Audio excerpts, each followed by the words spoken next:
Go. I don't want to set the world on fire. It's the only way to be. You're right.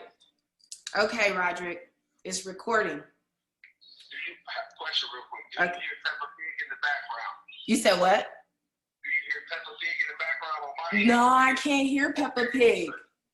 But look, I love Peppa Pig. Peppa Pig was the ish. My kids used to watch it. I have everything known to man for Peppa. Right. I got the camper. I got 6 Jordans, 12 little Peppers, and 2 Daddy Bigs, and 3 mommies.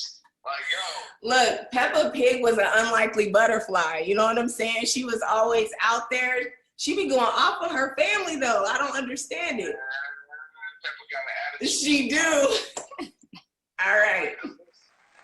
Look, welcome to Unlikely Butterflies. So this is an introduction to Roderick. Roderick, we have not, I was thinking back and we literally have not seen or heard from each other in like 11 years. I know, right? So let me tell the people a little bit about how we did this, because we wanted the energy to be so real, is we waited to talk to each other. So we really have not seen each other in 11 years. Right. Plus you're an 83s baby, right?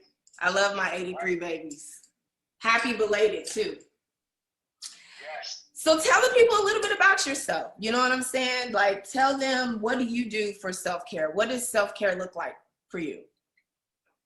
Self-care, one of my favorite topics. Right. As far as it goes for me, self-care, and for everybody else, is pretty much loving yourself and putting the effort into keeping yourself feeling that energy of loving yourself so you can give it to others. Right. Because my belief is, if you're not loving and taking care of yourself, eating properly, like working out, trying to keep your energy up, I'm saying a little something. Like, if we just vegging out, watching TV on the couch, we ain't doing self-care with that. We can do that, but have a plan to do other things with your day. Let that be just a portion of your day, not like your whole day. Right. Right. It's about getting out and well, right now we can't really get out, but right. It's about getting up, doing things in your house, and planning, pretty much. Right. Planning that healthy mood, that food, that working out, food for thought, as well as, ingesting good food. I love that. So I know I've been posting your stuff on my Facebook, you know what I'm saying? Because I love the way that you're able to, like, bring out that energy. Like, you have an amazing energy. And so one thing I wanted to bring up is exercising. Like, you seem like you stay fit, right? We got to do it as 80s babies. So, I mean, we got to do it for everybody, but for us personally, like, I feel like we special. So as far as that, what do you feel like exercising does for you? Oh, man. Now listen. I know. Look, everybody should get a book and a pen right now, because I'm about to be taking notes too. So what is it? Tell me. It's the mood changer of life. People don't believe it, but I'm telling you, in these times right now, when people is like, you stuck in the house, you can work out in your house. It don't even require that much. There's apps out there for free information to get you up and moving for every fit level. But it gets your energy up. I promise. It helps your mind focus. It'll help you think. People don't believe it. They're like, how am I hurt my body and make my brain work at the same time? Man, this will quiet when you're working out, and you get a lot of thinking and figuring out planning that way. Right. I promise. It's not one of those things where I'm just saying it because I'm like, oh, it's the way to say. I ain't selling nothing right now, but the truth. That part. You know what I mean? That part. You gotta get up and get moving. It helps. There's even diseases out there where exercise and changing your diet will help you with cancer. All those things are what they tell you. Change your diet if you want your blah blah blah to go down. This ain't stuff I'm making up. This is stuff I know. Right. When they telling you that as a doctor, from a medical standpoint, they telling you stuff like that will benefit you, it's time to start like paying attention and really looking. You know what I'm saying? Because right now, you got to look at it as this food is the energy. You're right. If you be making bad food, your body is about to be run down. You're going to feel tired, lethargic, not want to do anything. You're right. So you just got to get up, exercise, move around. People like, well, I'm a beginner. Man, everyone was a beginner before they started anything. You was a beginner at a job. You was a beginner when you was born. You didn't come out walking. If you did, it's a problem, and let me know what you did so I can read more babies like that to come out running, because I ain't ever met one. But you fall before you walk. You got to start somewhere, but starting is the hard part. You got to make your mind up about that. Right. That's the key focus. If you can't make your mind up about that one simple thing, it's that simple, then you don't really want to change that bad. You're right. So how bad do you want it if you won't make your mind up about the single small thing like, I'm going to take a 5-minute walk. Boom, you started. That walk was a starting exercise. Because walking is an exercise. It is. But you walk yourself in. I go to the gym, right? It can be in my day to day. However, walking for me has really been helpful. Like, I wasn't feeling well the other day, and I was like, you know what? Why am I so unstable? Well, it's because I'm used to walking on Mondays. But then I walked yesterday, and my mind felt clear. You know, it's a mental thing, and it keeps you focused. You be like super focused. You know what I'm saying? But that's what you need. You know, for self-care, you need to be able to be focused, to be mindful, you know, of a lot of things. And really, to be honest, you answered my next question, which would be the food intake. You know, how do you stay healthy? You know, do you think greens is a healthy way of eating? Do you think soul food? Because that's been a debate. You know, they're like, don't eat soul food. Look, what's controversial thoughts about stuff like that. Right. I ain't gonna get too deep. Okay. Keep it like this. A lot of the soul food is heavy in salt, heavy in butters, heavy in that. That's okay sometimes, but as a way to stable life, man, you can't live like that. Okay. If you wonder why so many people get sick in our community and others, because I'm gonna say our community, we love soul food. Keep it 100. Okay. We are out of shape for those reasons because we like those good tasting foods, but we don't know how to, in moderation. Right. Like, oh, somebody tell you some, like, okay, check it out. I told somebody, hey, you know, smoothies is good for you, but don't go heavy with the milk and all that. Use the milk that's not milk. Use the non-real milk. You know what I mean? I was like, blend up some kale, some spinach. Kale? Hold up, you lost me a kale. I'm like, you just throw it in there, the fruits and stuff. It's good. Hold up, the kale though? Right. Man, that stuff. Listen. Right. You can down it all you want, but the proof is in the pudding. Look at somebody who ate soul food all their life, and then look at somebody who sometimes eat soul food, but mainly keep a decent balanced diet. And you're gonna be like, so you got diabetes, and you don't. But sometimes diabetes can. Because I do have parents that watch, you know, and that's why it's so important, as you know, when children are younger, that you're able to explore different foods, because you got kids that be like, I only want French fries and hamburger, and it's like, no. That's not what it is. So always, you know, start them young, you know, and have fun with it. You could do taste test games, like it's so much out there, but it's important to start when they're young, you know. You are hitting it on the head, Sean. Right. Something like this. My youngest daughter, my oldest is 17. My youngest is 2.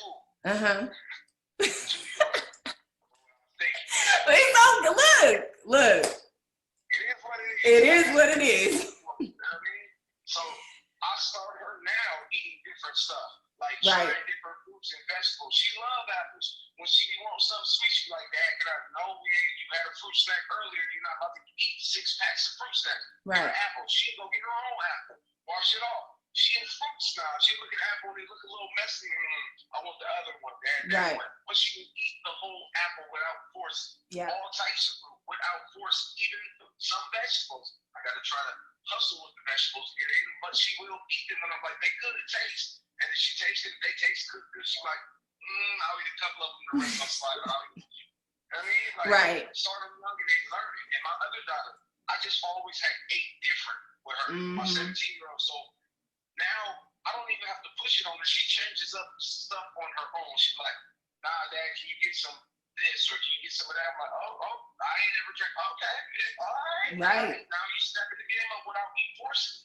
Right. But the exercise part, I get up and be like, hey, you've been in the house for about 2 days now. It seems like you ain't got a treadmill. Just do 30 minutes, man. She's like, all right. And then I ain't got to say no more. I look up. She get up and do it on her time, but she does it without me having to watch. She be like, you need to do it this way. Right. So it was something you instilled in her early to know that change is, you know, and I know I'm kind of getting off topic, but you bring up a good point because you said it's different with the two, you know, but, you know, we grow. I know I had mine a little young, but we grow with them, you know, and so one is different from the other. This other one, though. We grew up together. Exactly, you know. But it is empty, right? Self-care, isolation, you know, it's an issue right now. And really, to be honest, you know, people who were in prison, some of them were able to maintain, and they knew how to thrive in this on the outside because they've been in isolation. They understand what that looks like, you know. 100%. So, like, I don't know, that movie Hurricane with Denzel Washington. He was isolated. He was in quarantine for years. You know what I'm saying? Quarantine for life type thing. Right. So some people, the people that you didn't think would be able to handle it are handling it. But then you have others that are used to the freedom. Man, that's the problem, though. Right. It's a mindset. Check this out. I ain't never been to prison, but I know people who have been to prison. I've been, and when jobs I work, I had to help people, talk to them who've been to prison because I understood kind of the background where they came from versus where the other professional folks was like, I don't know what they're talking about. I'm like, look, let me talk to them. Like, where you coming from? Right. It's a mindset. If you go anywhere, you change this, you can change everything. A lot of them went in there and had to get used to get accustomed. Like, I can't go nowhere. And the ones who don't get accustomed to that mindset, like, I have to just do this, it's hunker down, find ways to keep happy. That's why they're having such a problem because a lot of people are used to all that freedom. Right. Don't like being really told what to do. That's the 81 part about, like, I don't like being told what to do, but I will do what is necessary because I know the mental capacity is required to keep myself safe as well as the things I brought in this world. Like, right. It's not telling you what to do per se. In that point, it's, hey, you just need to sit put until we get this figured out. And you can help us figure it out by just sitting put so you don't get sick. That's real talk. Right. That's how I took it. So, right. Man, I've been doing my due, and I keep it healthy, happy for my family. I move around and get this. Hey, we're going to do this tonight. Hey, we're going to get this and do this. Hey, we're going to rent this off of blah, blah, blah. It's in the theater at $20. That's cheaper than going to the theater. Right. And getting sick or something like it's $20.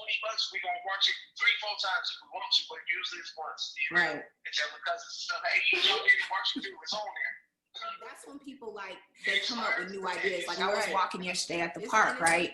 And I seen these girls and they had they was painting. You know what I'm saying? They just took it and they was painting, finding new things to do. And I looked when I was over there, I was like, that is so nice. She probably thought I was crazy though. She probably was like, what is this? Exactly. And I'm like, no, I just want to see your picture. Exactly. You know, so it is important, but it is important. But you bring me to my next point because first of all, are you a motivational speaker? Like, what is it? Tell us a little bit about your platform because it's amazing. Like I said, I've been sharing your stuff, but the reason I've been sharing your stuff is because it gets me sometimes motivated. Be like, dang, I'm having a bad day. But then I scroll on Facebook, Roderick, I'm like, oh, snap. He said, do it, so. Man, I got like this, honestly. I worked in the psych field. People won't believe this. I don't look like a psychic, but I was one of the best that ever done it. I just stopped doing it last year. I stopped doing it for many reasons. I had got sick at one point. My stomach was messed up, didn't know what was going on. You know what I'm saying? The doctor thought I had stomach cancer. Dang. He didn't tell me that, though. He didn't say nothing to me. But even if he would, I would have still had the same attitude. I was like, yo, if it's going to happen, it's going to happen. But I ain't going easy, and I'm not going to go slow. Right. I'm going to do everything right. I'm going to do this. You're going to have to catch me, that. And I got Usain Bolt speed. I'm like, you're not going to stop me. I was like, I got too much I want to do still. And I just sat there, and I looked back, and I was like, I got this attitude, and I don't know what's going on. So when he told me it wasn't, I was like, oh, God, you listen. Amen. I knew I was feeling about doing what I said I'm doing. Right. And it changed. Everything changed from that point. I left where I'm working at, and I'm like, a lot of people are co-workers and whatnot.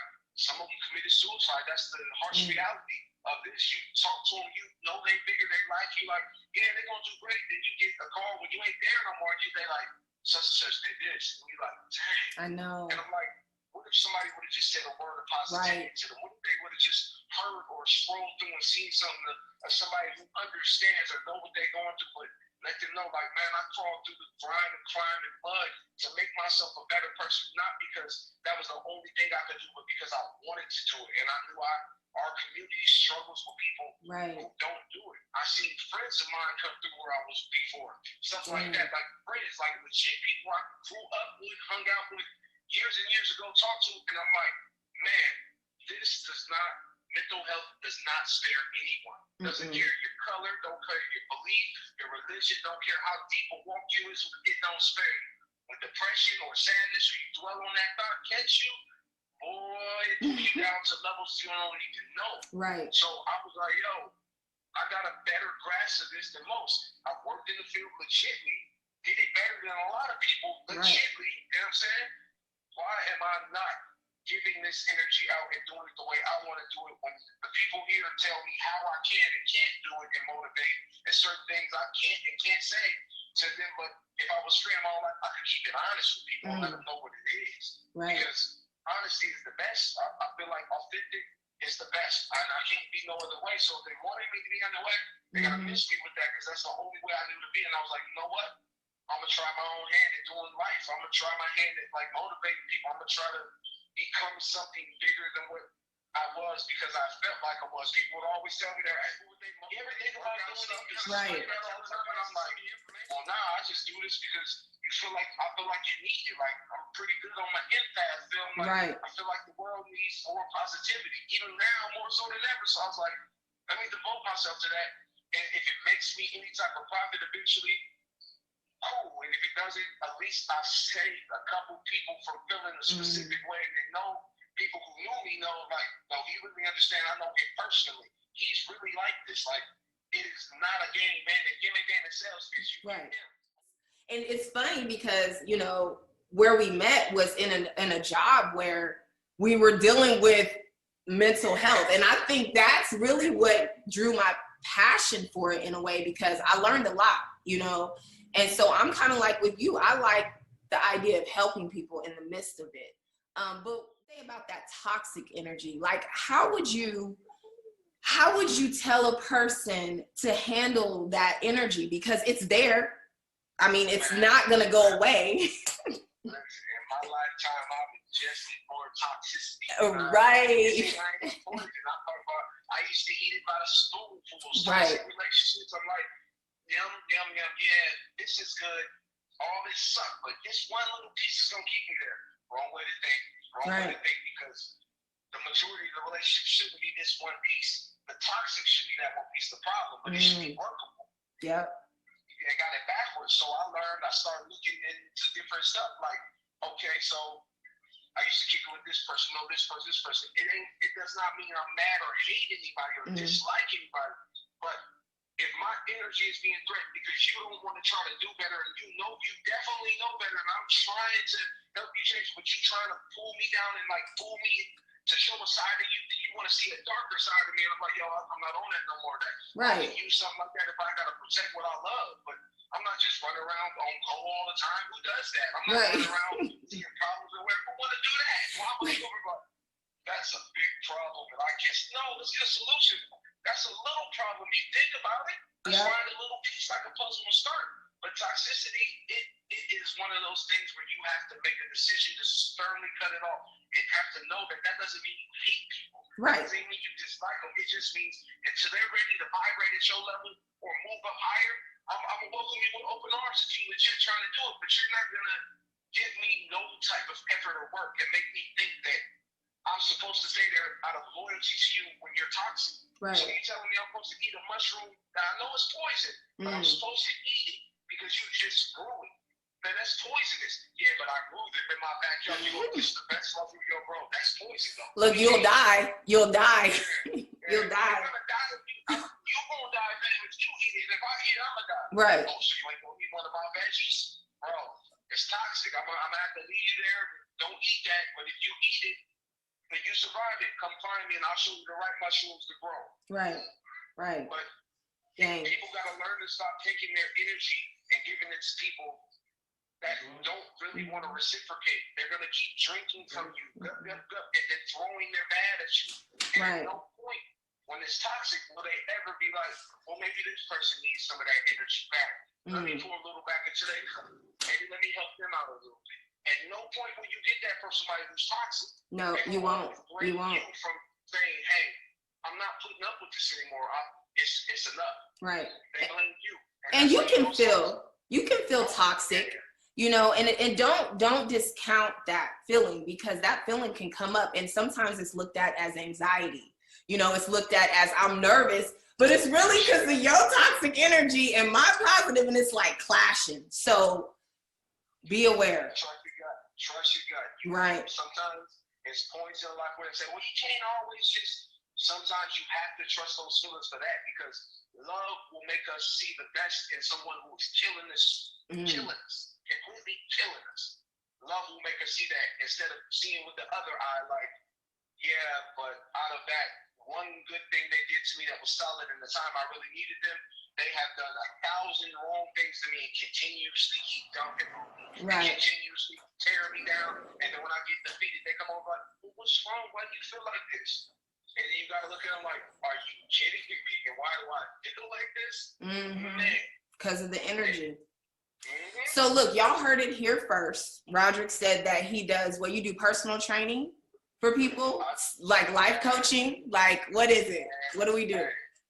Right now, I'm just, like I said, I'm using my platform to try to motivate and get people, you know what I'm saying, accustomed to me. Right. Just in general, like, I'm putting myself out there bare, pretty much, and just trying to get people motivated and get to see, hey, you like the content, cool. You don't, cool. But I'm going to keep putting it out, trying to get people who want the help, see the help. And if I can help people and they reach out, if people reach out and ever say something, I'm not, you know what I'm saying, if I got the time, I'll hit them back Tuesday and let them know, like, hey, and say what I did.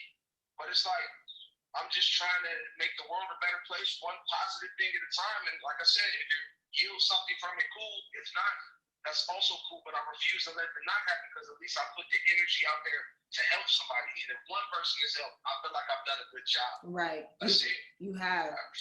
Look, we about to end this, but I have one more question and one more comment. My comment is, you got to keep watching Peppa Pig, though, because it seems like it's been helping with your children, you know? It was all a dream. I used to read Word Up magazine, as you can see, and Heavy D up in the limousine. So who would be your on my wall. top 5? Every Saturday. Let's leave on that note. You're going to say top 5? Yeah. I can't even do that. What? There's so many rappers. I'm telling you. Like, okay. We had our era of great rappers. Right. And, you know, and for me, I'm a hip-hop. I love hip-hop. So even with the younger class rappers, even the people they call mumble rappers, if you actually listen to some of them dudes transition, a lot of them are speaking what the times is. And a lot of us older folks, some of us didn't, like, ain't paying attention to it like that. But me, I've been listening. So I'm like, top 5, the old school way. And you know what I'm saying? You got to throw Tupac, Biggie in there just for that. More so Tupac for me, because, you know, I was heavy on him when I was younger, and I got into Biggie in my teens. You know what I'm saying? So those is 2 that really helped me with stuff. Like, I'm going to make people help me do stuff. Okay. DMX was one of them. Oh, DMX. The way he talking all that, hearing the pain, but also hearing him like, man, I'm stuck doing this stuff, but I kind of don't want to be doing it, was the energy I got from it. But if I'm going to do it, this is how I'm doing it. Right. Eminem, just because he came out of nowhere and he was likely butterfly, to be real. Right. You hear how many people just dumped on him when he was coming out, because he was a white dude trying to do a black person's trend, basically, how they looked at it. It's just a trend. It's a bad type thing with hip-hop. You know how they were saying it when it first came out. Right. That was like one of the #1 genres. Look, put it out there. He's a GOAT. He's good. That newer song, like, amazing. Man. Right.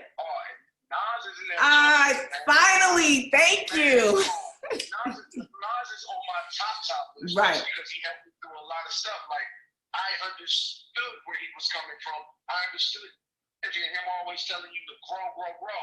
And then I got to throw Jay-Z in there just because I got into him later on and really started listening to him. Not in the beginning so much, because I was into that other everybody else like that.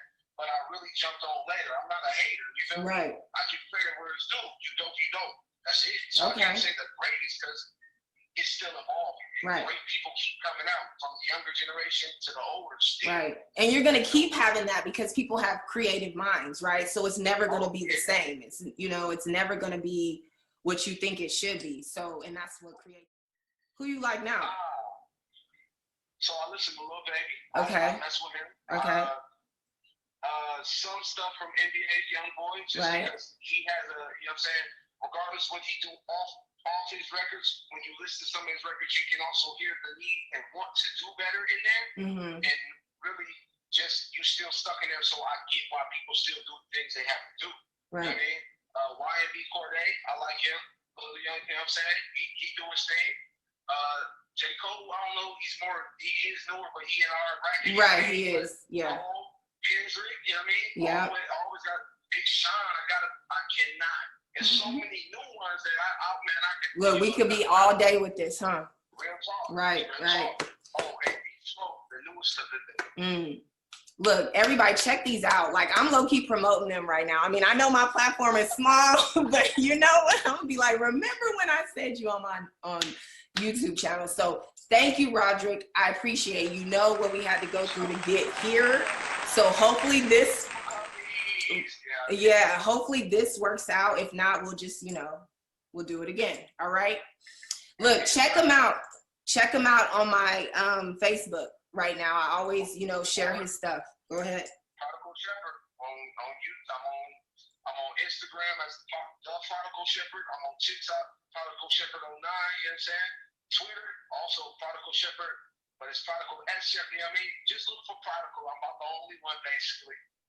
Just like your unlikely butterfly. Right. The only one. Right. Thank you. All right. Well, you have a good day, and I'll talk to you later. For sure. Bye.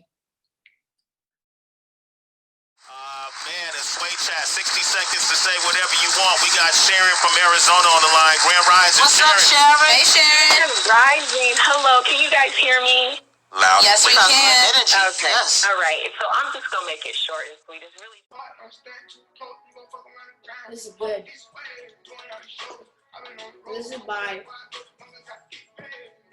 This is by Maggie Menard. She's an executive chef, and she's at the Wandering Plate. This food is actually good. The chocolate's good. And also her number is 480-369-3729. And her email is maggie.wanderingplate@gmail.com. Phoenix, AZ.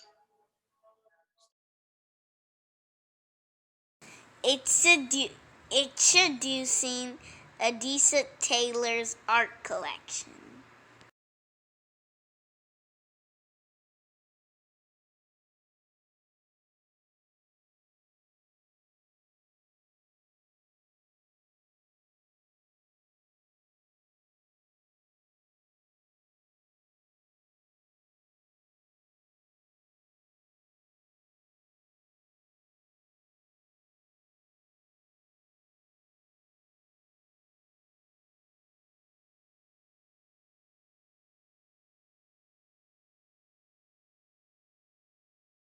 Please, are you an unlikely butterfly? No. What?